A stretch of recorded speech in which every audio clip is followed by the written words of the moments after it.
కానీ ఓటేసి గెలిపిస్తే ఇలా రాష్ట్రంలో జరుగుతున్నదేంది?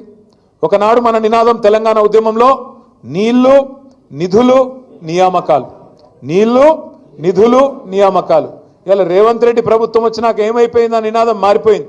ఇప్పుడు ఏమిటి తెలుసా కొత్త నినాదం?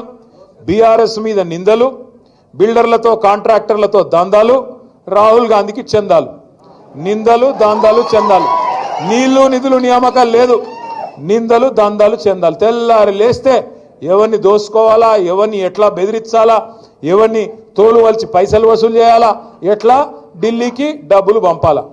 రేవంత్ రెడ్డి గారు మాటల మనిషి అని మనకు ముందే తెలుసు, మాటలు బాగా చెప్తాడు.